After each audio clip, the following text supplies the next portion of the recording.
What is going on, guys? Winter Kills here, and we are back bringing you an exciting matchup between pure Mekk-Knights on the right and Danger Orcust on the left. So we've got a titan of a deck on the left facing off against a rather interesting yet still very competitive deck that I've been working with lately and having a lot of fun with. And as you guys saw, I did update the pure Mekk deck a few weeks ago, but have made some changes to it since, following some testing on stream and following some great feedback that you guys left me on that deck profile. And the following deck profile going to be even better. Gonna get some combos up for this as well. I know pure Mekk-Knight's having a combo video. I know it's absolutely crazy, but that's why I decided to choose IB, the World Chalice Justiciar, for the image representing the pure Mekk-Knight deck, because that engine, the World Chalice engine, and Draconet and all that stuff has proved to be a very good engine to run with the Mekk-Knights. I guess you would call it pure Mekk-Knight. I wouldn't call it World Chalice Mekk-Knight. I guess you could. I'm just gonna call it pure Mekk-Knight for the time being. And yeah, I know it's been a while since the last duel video, but here we are with like I said, Danger Orcust versus pure Mekk-Knight. Also, shout out to Imperium Duelist. If you're interested in this mat or these sleeves or the dice we used at the beginning of this match, feel free to check out Imperium Duelist down in the description below. Link to their website and how you can use that discount code at checkout to save 10% off on your entire order. Every time you buy something from Imperium Duelist, it helps save you a little money and helps support me in the process. So, getting things started on the left there with the Allure of Darkness. It's a one-of card that I'm currently trying as a tech. It's my 40th card in the main deck that I'm trying to play. I didn't really know what else to play. I was going to do another Terraforming, Hornet Drones, but that really didn't fit too well.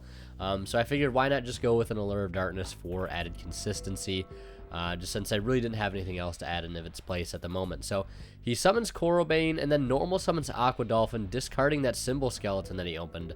Opening up, looks like 3 one-ofs in his opening hand, which is just really unlucky. But as you can see, it's still enough to combo. As he has Corobane on the field, he's able to discard that, the Iron Dragon Timeaton from my hand, because Corobane does have 2000 attack, and so does Timeaton. So I will be dropped by 500. Forgot to mark it down there on my calculator. No big deal, though, because I was able to keep track of it here. And he's going to go right into Nightmare Mermaid, discarding Mothman. So Mothman will be Chainlink 2, and Mermaid will be Chainlink 1 to summon a Nightmare monster from his deck. He will draw a connector and discard it, and it really doesn't matter because we've already seen him normal summon the target for connector and use it to start his combo anyways. And I'll be discarding Lee the World Chalice Fairy. Off of that, that was a card I really didn't want to open, but it doesn't matter. It's just a nice card to have in my graveyard anyways to begin with, because I can send any monster from my hand or my field. I believe it's any monster or any card from my hand or field to add it back to my hand, which is nice because it can be used as discard fodder or whatever. So moving on here, he's going to continue to do normal Orcust shenanigans, going into the Orcust Galatea, and now activating the, I believe, Orcust Nightmare to Foolish the Harpor, boosting up the Galatea by 400, bringing it up to 22, although that doesn't really matter. Just needing a monster on field to target in order to activate that effect. And then, of course, he's going to summon another copy of Orcust Nightmare, because we know that he opened, unfortunately, that one-of copy of the Symbol Skeleton, now going into the Phantom Knights of Rusty Bardiche, or Bardiche, however you want to pronounce it. And going to use his effect here after it is summoned to send a Phantom Knight to set a Phantom Knight spell or trap. Of course, it's going to be Fogblade, we know this. And sending the Phantom Knights of Ancient Cloak to the graveyard, which will, of course, allow him to be able to search the copy of Phantom Knights of the Boots. So just banish that there. Add the Boots, an important part of the combo, to be able to have something to link away the Dingirsu with, to get both the Dingirsu and the Symbol Skeleton into the graveyard once again, to be able to use during the opponent's turn. A very, very important aspect of the combo, specialing the Boots, and of course using that Symbol Skeleton that was already engraved to go into Dingirsu. Dingirsu on summon activating, equipping that symbol skeleton to it as material, and then linking these two away back into the grave for another copy of Galatea, the Orcust automaton. And then from here, using the last effect in sequence for the Orcust combo, which is going to be returning one of his banished machines back to the deck to set an Orcust spell or trap directly from his deck. I'm going to return the Harp Horror and going to grab most likely none other, unless he opened the field spell or opened the counter trap already, going to set a copy of the counter trap. So the symbol skeleton and of course Galatea, if need be, can be used during his opponent's turn, making of course all of his Orcust Link monsters, all of his Orcust monsters in his graveyard, their effects allowing to be quick effects for the time being. Now banishing that last boots and grabbing another copy of a Phantom Knight spell or trap, and it's going to be another copy of Fogblade, of course. So at a minimum, 2 monster negations. And then we also take into account the fact that Symbol Skeleton is live with a good target known as Dingirsu, which can revive Dingirsu into the zone that Bardiche points to, and be able to pop 2 cards, activating the chain, 1 to 2, Bardiche being 2, or Dingirsu being 2, doesn't really matter. And then sending a card off Dingirsu and popping a card off of Bardiche, so clearing 2 cards there, negating 2 monster effects. So a lot of disruption here. 4 disruptions if you want to look at it that way. Although Fogblade isn't in of itself a card that in most cases, given the right scenario, is an easy card to bait out. I'm able to showcase that here a little bit. Now, I think for any deck, going second into an Orcust board is very hard, although going first and having to play into a board as Orcust is a bit of a different story, especially in game 1, mainly because the Orcust combo I feel is so fragile. In most cases, they rely strictly on Mermaid for the play to go off, and if it does not go through, you're sort of left in a weird position where you have to either try to hard make Galatea, which isn't a bad option. So I think if Mermaid essentially does get banned in the future, obviously that reduces Orcust decks to just Orcust decks, or forcing other decks to have to play larger Orcust engines to hard make Galatea to start the combo, which honestly I don't think is too bad. I think Bardiche would hurt more than anything if it got banned, but then again, I don't know how that would look for the Phantom Knight archetype as a whole, just losing 2 of its most important cards because of decks that weren't even Phantom Knight that were abusing them. So I go into Thousand Eyes to attempt to steal the Bardiche, because if I can get rid of that, his Dingirsu becomes far less effective. He will negate with the Fogblade, though, accordingly, and I will activate World Legacy Succession to revive that Thousand Eyes off of the Linkuriboh that I just made with it. And I'm going to attempt to use it again, but on the summon of Thousand Eyes, he's going to summon Dingirsu by banishing that Symbol Skeleton and popping the Thousand Eyes and sending the Linkuriboh to the graveyard following suit. So I've managed to burn a Fogblade and 2 of 2 pops or removals, if you want to look at it that way. So all there's left is 1 Fogblade, at least that I know of. So I'm able to normal summon Crowned by the World Chalice, which is a card I don't want to open. Ideally, that would be Draco not summoning that card out, but I still know he has another Fogblade. So I have to set a card here and make my own column. Might as well go into Link Spider, because I know it's just going to go downhill from this point on. Summoning the Indigo Eclipse and attempting to run over the Bardiche, because I know I cannot get over the Dingirsu as it is at 26. I cannot get over the Galatea, at least I could. It won't be destroyed by battle, though, just for a few extra 100 points of damage, but I want to be able to clear the Bardiche, although, like I said, it's really futile what I do at this point. It doesn't matter too much, because he can just Fogblade back the Bardiche later on, after all is said and done, and it's like I never got rid of it in the first place. So I link the Linkuriboh and the Link Spider and the Indigo into a copy of Morningstar. Now I do this just sort of as desperation mode, because at least I can block for damage. I at least have to force him to go into the into something that is in the same column that Morningstar is, for me to take any battle damage, for me to lose anything by battle. So I'm somewhat safe for the most part, but He has so many resources at this point. Really, all he has to do is make a Boral Sword and put it in that column that, you know, the Morningstar is in. Or he could link away into Longirsu and then Simple Skeleton back, because he does have a Nightmare engraved. As you can see, he's using the Galatea now. And one thing to take note is, albeit my brother is still new to learning Orcust, he forgot, and didn't really forget, but just opted not to use, I guess, or forgot to use Galatea during my turn, which would have netted him Orchestrated Climax for this following turn, allowing at least one of his plays to be guaranteed, because he'd be able to negate whatever I try to do in response, with that Climax being a counter trap. But opting to grab it now, as I honestly doesn't matter. In all honesty, but you know, my set card is another copy of Succession. I opened the second copy, which isn't too big of a deal, and I think playing 2 copies of Succession in the main deck isn't too bad, since we can search this card so easily off a lot of cards. Ib, Morningstar, World Legacy, World Chalice, just tons of ways that we can search it out. So I think playing 2 at the end of the day isn't a big deal. Gonna banish the Harp Horror here and proceed to summon out probably another copy of Symbol Skeleton.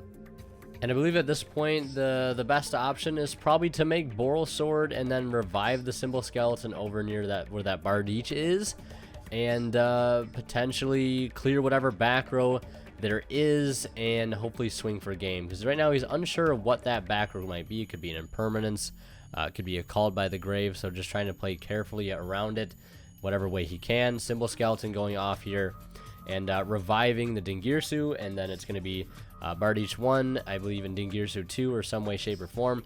It's just a succession and sends the you know, the Morningstar to the grave. Normal's Mothman, because he hasn't normal summoned yet, and that is going to be game right there. So lots of damage, lots and lots of damage. Now here we are in game 2, and I will get to go first, opening up with a copy of Draconet.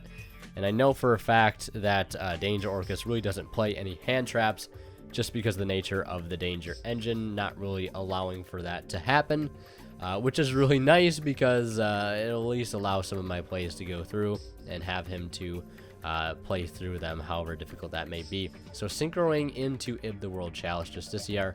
Now, Crowned by the World Chalice is not a tuner, neither is Draconet, but what allows me to go into this is that I can use any World Chalice normal monster as a tuner to be able to go into this. And luckily, Draconet lets me summon that card directly from my deck, setting a card, speccing the Purple Nightfall into that column that I've made to add a copy of Indigo Eclipse. So this is basically the standard combo that can net you 2 negates, 3 negates immediately, just really off of 2 cards and any spell or trap in your opening hand to be able to make a column. So now I'm going to link into Morningstar, not use Morningstar's effect here, but first use Ib's effect to summon that Lee the World Chalice Fairy from our deck. And when that is special summoned, we'll be able to add a copy of a World Legacy World Chalice from our deck to our hand, which is going to be our prime discard target for our next Morningstar that we're about to make, because luckily Morningstar can be made more than once per turn, etc., which is really nice, because we don't have to worry about discarding any cards we add either off of the Purple Nightfall, off the Justiciar.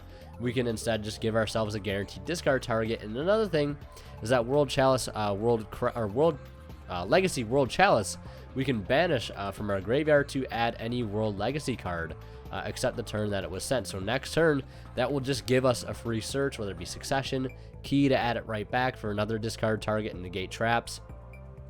You know, just tons of things you can do with it. And as you can see here, we already have Secret set, because we searched it off the Ib, and now we're grabbing the Whispers of the World Legacy. So now we can negate monsters, and we can negate spells as well. So setting up with a pretty solid board, if you ask me. Yeah, so, and I can also boost up a Mekk-Knight monster I control as well. And that is going to prove to be pretty important, because I can make any level 5 or higher monster. It doesn't really have to be Mekk-Knight, but any level 5 or higher monster I want to be boosted by 1,000. And, you know, damage step shenanigans, all that good stuff.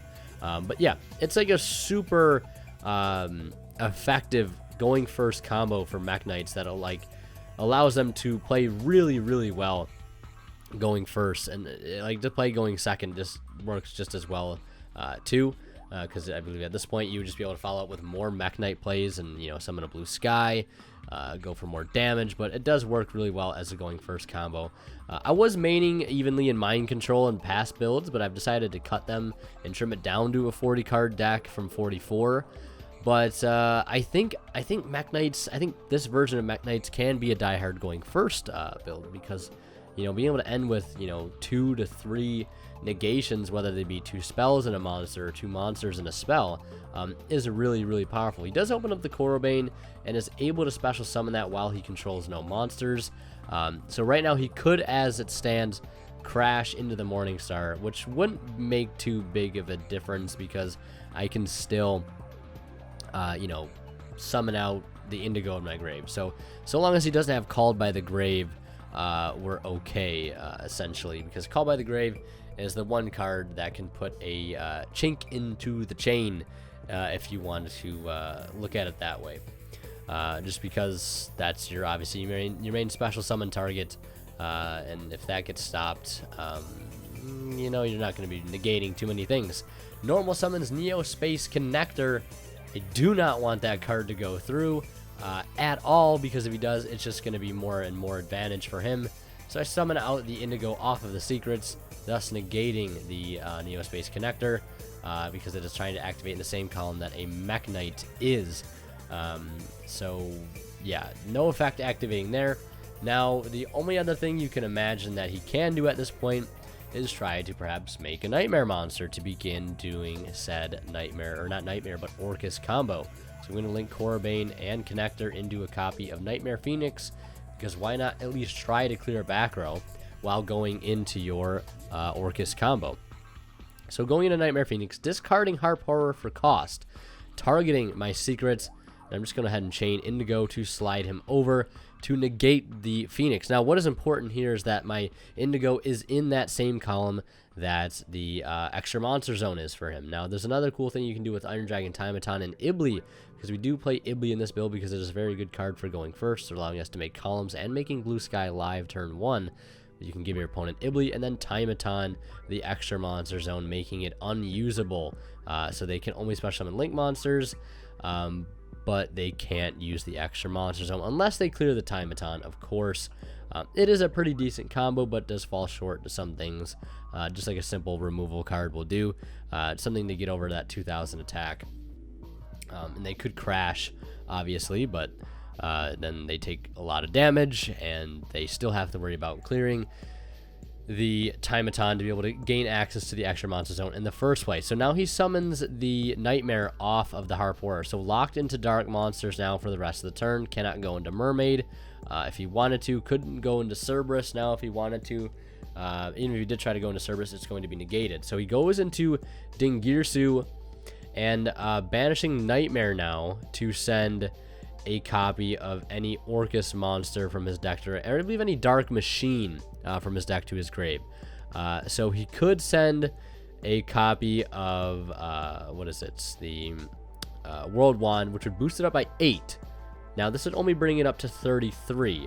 I do have World Legacy Secret Set, which arguably he knows that I have, but would not be enough to get over the Indigo, especially when it's boosted up by 1,000 attack and defense like I'm going to do there. Only being boosted by 400 at this point puts it to 29 to my 34, so he will take 500 there in the damage step. He could have sent World Wand, but World Wand would not have been enough, so every effort there is futile, and it just doesn't matter because the extra monster zone is locked down. It's like, what do you do at this point if you don't have a card like Twin Twister? It's just really hard. If you don't have a card like Twin Twister at this point, which arguably you would probably want to wait until this point to twin, because if you didn't, I would be able to negate the twin at the beginning of the play, by, you know, activating secrets, and then in suit, you know, activating the whispers to negate whatever spell activates in the same column as a Mekk-Knight monster does. It's just, you need back row removal in a situation like this. We did not side for these matches, keep in mind, I will try to do more matches with siding in the future. Also, this match is not sped up. I do realize that. I completely forgot to sped it up after I added in every other effect over top of it. So going back and doing it wasn't an option for me at this point, just because I'd done so much work to get it to this point. I'd have to delete it all and adjust the speed of the video and then redo every effect over top of it, life points, overlays, etc, etc. So a little bit of a longer match, but we get to see it play out at normal speed, which is a nice change for once. So you can see me banishing the World Chalice to search any World Legacy card. I grab Key. Now that will negate any trap that activates in any column that a Mekk-Knight is in. And I'm summoning another Purple Nightfall that I had in my hand already, because I believe I have 3 in my hand at some point. So Purple Nightfall activates to grab a Blue Sky. I can basically summon Blue Sky into that column that trap card is set in, grab another Mekk-Knight, and just proceed to go for game.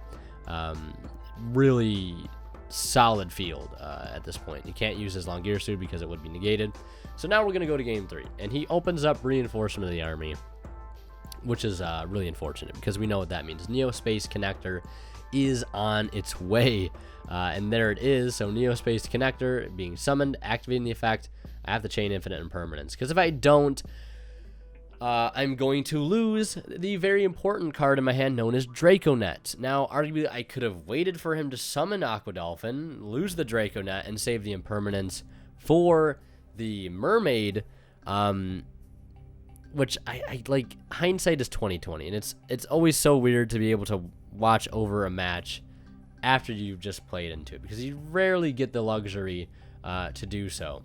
So I either let him rip my only combo piece, only play starter in my hand out. I take 500, and then he proceeds to Orcust combo, where I would just negate the Mermaid, but he discarded the what is it, the Nightmare off of it, which arguably is pretty bad, because that still would have meant that I think he can still probably do full combo, because he wouldn't have had to use the Shade Brigadine that he had to use in order to complete the combo there, because he didn't get the Dolphin. So I don't think it matters either or. I'm pretty sure he'd still be able to pull off full combo anyways, as you'd be able to like send a copy of Harp summon Symbol, and then he can summon the trap, and then make the Galatea with the Symbol, and then make Bardich with the trap, and then link the trap and the Galatea for the, what is it, the Shade, or not the Shade Brigandine, but the Rusty Bardich, and then Symbol out the Galatea again. I'm pretty sure he would have been able to do it that way. I might be missing a step or two, but I mean, arguably I could have let him take the Draconet out of my hand and not have impermanenced it, and let him see my whole hand. I don't know. Hindsight's 20/20. It's a bit weird. So going to normal combo here, Dingirsu grabbing the Symbol Skeleton back, summoning the Boots from deck, going into that second copy of Galatea for this turn, going to now activate its effect, the last Galatea summon, and going to activate its effect here to be able to return an Orcust monster, I imagine here, and go ahead and grab an Orcust Speller Trap from the deck. Going to, I believe, grab either Harp Horror here or the Orcust Nightmare, return that back to the deck, and set an Orcust Speller Trap. So I believe it's going to be the field spell here, which either means he opened the counter trap or he didn't open the counter trap, which is weird, because if you open the field spell, you're going to set the counter trap. If you open the counter trap, you're going to set the, I mean, if you open the field spell, you're going to get the counter trap, vice versa.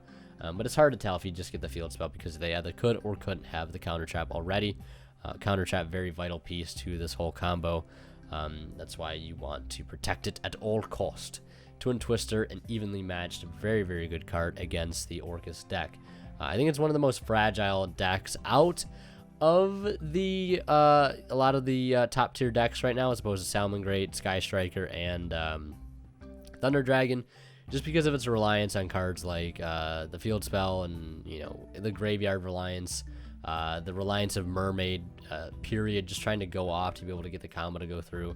But as you saw earlier, there probably would have been a way to get through it earlier if you would have just Mermaid, had gotten stopped, Then he could have Brigadined and, you know, summoned out the Symbol Skeleton, Link Symbol Skeleton for Galatea with the Mermaid, and then Brigadine and Galatea for Bardiche, etc., etc. And I'm pretty sure he still combos. So I set a card in the same column that Bardiche is in because I know where that Fog Blade is that he set. And I go for Timeaton here just to bait out that back row. It's going to carpet bomb that whole column, if you will. And there's the Fog Blade, stopping that from happening. And I'm just trying to bait out as many Fog Blades as I possibly can. I have the normal summon Draconet here. And, like, yeah, I think I drew Timeaton for turn. So if I would have let that Dolphin go through, I would have been really, really screwed here, more so than I already am. It's a lose-lose, I would say. He's going to activate Symbol, targeting Dingirsu. I have the Call by the Grave, but he has the counter trap already. Hard drew the counter trap. There's the handshake, and that is going to be the match. Orcust taking the match 2-1, but you saw how much of a commanding win that Mekk-Knights had in that round 1. Now, I opted to go second. I would normally opt, like, the way we play these matches is I'm supposed to play as if I do not know what I'm playing against. And if I would have won the dice roll, I feel like I would have gone second because I believe he won the dice roll in the beginning of game 1, or before game 1 started. So I feel like I would have opted to go first or second just because that's the nature of Mekk-Knight. But I think I'm just going to start hard going first with the deck, and this is a match I feel like Mekk-Knights could very easily take against a deck like Orcust and even Salamangreat. I've beat Salamangreat countless times with this deck online. It has a very good matchup against Salamangreat, given that you get to go first. Hell, even going second, you have a lot of going second cards like Instant Fusion, and just Timeaton, and just Mekk-Knights in general that help you go second, and easy side deck cards like Evenly and stuff. But yeah, hope you guys enjoyed this video, and if you did, be sure to leave a like. Let me know what you think down in the comment section below. Check out Imperium Duelist, all that stuff. Much love. Appreciate all the support from you guys. Really do. Join Discord as well if you haven't already. Highly recommend it. Tons of awesome people in there. Would love to have more. So these guys want to kill sign out. We'll see you in the next one.